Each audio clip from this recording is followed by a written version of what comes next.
So yan. So mao na po ditong trabaho karon. So magpulit ta og oil seal sa camshaft ani. D4BH ni nga makina no. Medyo kusog na kayang tagas dire yang oil seal sa camshaft. So inani ra tong gibuhat mga kalamlam no, diskarte na nako ni. Anar sa inyo ginyo ning sundon. Ako ning giklipan og gibultay kay para dili mo sibog ang iyang timing belt dayon. Ako muna siya yung timing daan for magtangtang timing daan. Ayan o. Ayan. Timing daan para safety. Ayan o. So gibutang nga po natag kibultay na diya sa iyang injection pump para di siya kalihok. Ayan. So hugaan ni daan para wala na daghang kuskus balungos pag tangtang no. Hugaan ni daan. Ayan o. Ayan.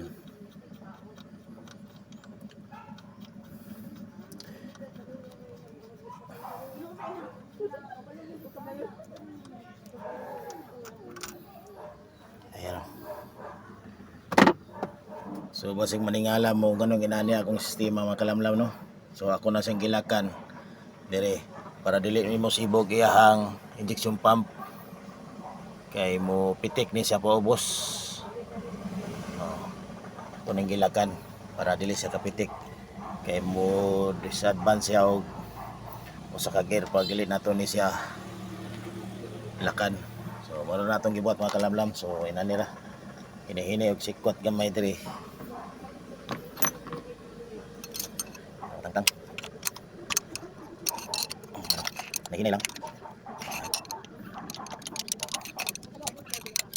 Ano ini na siya. Ayan. So wala sa kalihok ko. Anar ka basic kinya lang isanday dia. Sikwat dayon sa oil seal. Basic ra kayo mga kalamlam. Tang tanan. Ayan.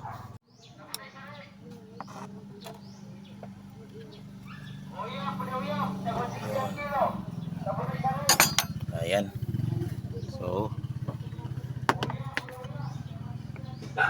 So nakataod na itong wheel seal mga kalamlam. So ayan, bago na siya. Naratong no. Ayan. So basic ra kayo ang pagbalik. Hinahinay lang og taon mga kalamlam. Na siya.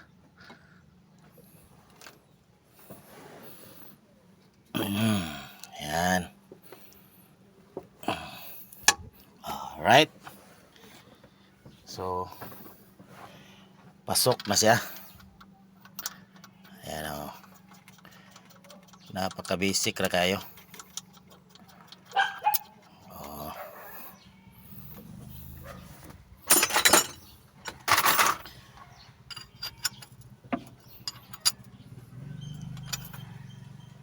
Ayan.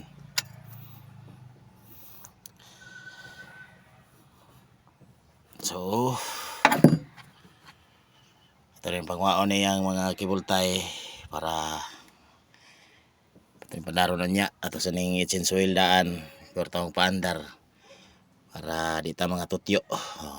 Yan, so goods na inana ra ka basic mo. So okay, so ito na fix no. Yan, fix na nato na diya. Ito na nato oil filter.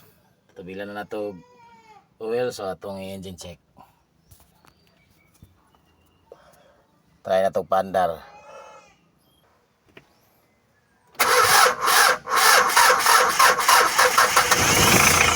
Ayun.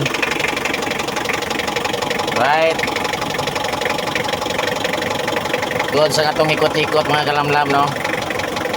So inana ra ka basic pag mapuli mo camshaft oil seal.